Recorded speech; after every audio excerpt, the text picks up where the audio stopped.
Hello, welcome to our discourse analysis class. Today, to understand discourse, we need to use appropriate approach.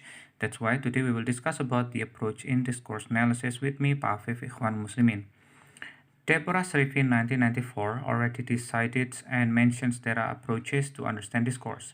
The first is speech act approach, second interactional sociolinguistics, the third ethnography of communications, fourth pragmatic approach, conversational analysis, and variationist approach. The first is speech act theory, and it is introduced by Austin and Shirley. This theory focuses on how someone uses the utterance to accomplish something. When someone greet, insult, compliment, pledge, flirt, and so on, it means that there is a certain intentions or there is a functions of those utterance to get something. For example, you will ask someone because you need to get something. You will commend someone because you need to get something. You will say a swear, or maybe you will promise something because you need someone's attention and belief. So there are some types of speech act here. When someone creates a statement, claims something, make an hypothesis, it's called as representative speech act. When someone say a vow or threat or pledge or oath, it's called as commissive speech act. When someone's direct asks someone else to do something or command someone to do something, it's called as directive speech. When someone say, I called you as husband and wife, so it's called as declarations, or I declare that we get a freedom, so it's called as declarations speech. When someone would like to express the feeling or heart feeling or mental feeling, it's called as expressive, like greeting, apologies, congratulations, condolence, and so on. It is called as verdictives when someone says about ranking, assessment, and appraising. There are some important terms in speech act theory. There are locutions, illocutions, and perlocutions. The locutions here is the utterance that is produced by the speaker. And the elocution is about the speaker's intentions of what is to be accomplished by the speech act. For example, when we have a sentence like, how do you like to hand me the wrench? It seems like this is a question, but actually this is a comment. There is a locutionary force in the form of comment, like hand me the wrench or give me the wrench. So the speaker used this utterance, these locutions, because he wants not to be looked as impolite person, but he used this kind of utterance to get something that is arranged, but in more polite way. The second theory is interactional sociolinguistics. It is introduced by Campers and Kaufman. It's centrally concerned with the importance of context in the productions and interpretations of discourse. It focuses on analysis of grammatical and prosodic features in interactions. The prosodic features here relates to something that creates deeper understanding of the meaning of word, like tone, stress, length, and so on. Campers demonstrated that interactions from different sociocultural backgrounds may hear and understand discourse differently according to their interpretations, contextualizations, cues in discourse.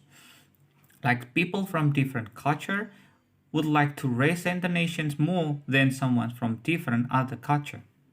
Srifin 1987 focused on the discourse marker, like well, anyway, right. Sometimes you will say by the way instead of anyway because of different culture, like the American will greet someone else like hi dude compared to you like you'd like to say hi brother or hi sister. It means that different cultures have different discourse markers.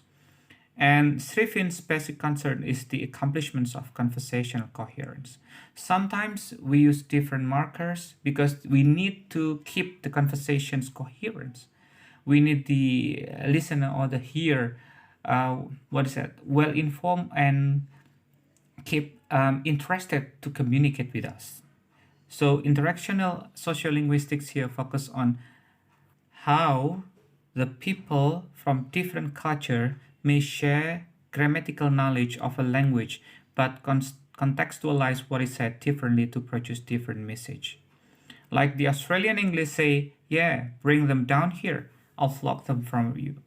When you translate this sentence literally, you will find the meanings different. But the Australian English use these utterances to maintain the communications between the speaker and the hearer, though they are coming from different culture. So in interactional sociolinguistics, you will combine three different studies like anthropology, sociology, and linguistics. The next approach is ethnography of communications. This theory concerns with the understanding the social context of linguistic interactions. So who says what to whom, when, where, why, and how is very important to consider when you use this approach. And there is a focus of this approach that is about the speech event. The speech event refers to the activity that are directly governed by rules or norms for the use of speech. For example, when you are attending a Friday speech prayer or Friday prayer speech, when you come to that kind of event, you will consider many things like who will be the audience, what language you should use because this is about religious speech, and what kind of terms that you should deliver to the audiences so that the audiences easily understand your speech, and so on and so on. That's why Hymes create a theory about speaking. So in speaking, you will consider some criteria to be a good communicator. The first is as seen. You have P participant, you have E and, you have A as X sequence, you have K as key, and then you have I is instruments, you have N norm, and G genre.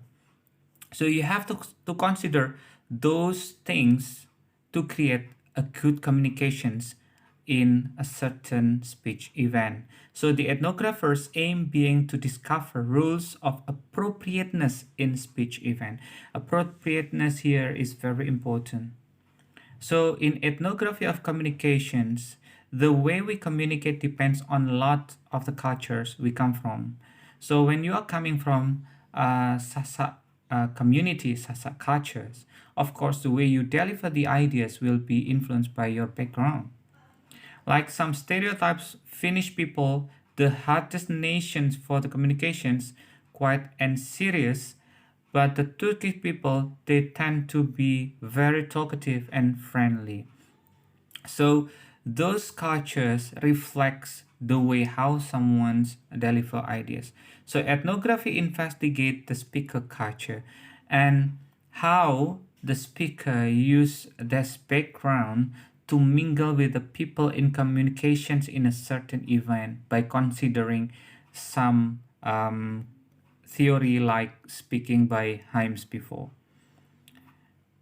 The next approach is pragmatics. This theory was introduced by Grice, Leach, and Levinson. People interact by using minimal assumptions about one another. So in pragmatics, it's gonna be good when someone's listen to someone speaking without thinking so much by considering a lot of assumptions to understand what the speaker is said.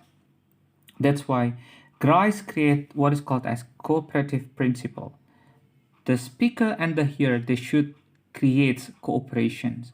When there is no cooperations between them, of course, hardly for the communications to run smoothly and understandable. This principle seeks to account for not only how participants decide what to do next in the conversations, but also how interlocutors go about interpreting what the previous speaker has just done. There are four cooperative principles which is mentioned by Christians. The first is maximum of quantity, means that you have to say only as much as necessary. Maximum of quality, you should be honest. Maximum of relations, it should be relevant. And maximum of manner, be brave and try to avoid ambiguity. The next approach is conversational analysis, or CA, and it is introduced by Harold Carmichael. Sach Schreef-Gluck Jefferson, 1973, tried to explain how conversations can happen at all. CA is a branch of ethnomethodology There are two grossly apparent facts. The first, only one person speaks at a time, and speaker change recurs. Thus, conversations is turn-taking activity. So in conversation analysis, the focus here is about how the conversations run, how the utterance is sequenced in a conversation. So it's not focusing about what is mentioned, but how between speakers they do turn-taking the informations, how the sequence of utterance flow smoothly between speakers. For example, like A says, "This is Mr. Smith, may I help you?" "I can't hear you." "This is Mr. Smith." "Smith?" So it's not about how the speaker say, but how they develop the communications to make the sequence of conversations run smoothly. Conversation analysis is particularly interested in sequencing of utterance, like something like not what people say, but it's about how they say it. So Smith and Mr. Smith is actually addressing to a similar person, but in different way. And when B says Smith without Mr., sometimes the speaker, Mr. Smith, doesn't really care about that. The point is about that someone who is called understand that who is speaking. And the next approach is variations analysis. It is introduced by Leboeuf and Leboeuf-Wolodsky. Leboeuf and Leboeuf-Wolodsky argue that fundamental narrative structure are evident in spoken narrative of personal experience. The overall structure of fully formed narrative of personal experience involves 6 stages: abstract, orientations, complications, evaluations, resolutions, coda, where 1 and 6 are optional. So it means here there are some different ideas on how to develop a narrative. Some people say coda is very important, abstract is very important, but some others say it's not. So in variations analysis, the focus is on how to understand the variety of ideas on the developing of discourse. However, the problem is that data was obtained from interviews. Variationist approach to discourse stems from quantitative of linguistic change and variations. So they tend to do quantitative discussions and try to make the characteristics to be applied in general, while actually there are many different variations of format of discourse. So the summary of those approaches are in structural point of view, there are CA, that the focus is on the sequence of talk, and the research questions will be why say that at that moment. And the variation is here, the focus is on the structural categories within the text. So in conversational analysis, we will take a look on how someone's deliver idea turn-taking between speakers. But in variationist, find out the different format of a text. Why that form? That's the research question in variationist. In a functional, considering the functions of the discourse, there are speech acts, which the focus is on communicative acts. For example, how to do things with words.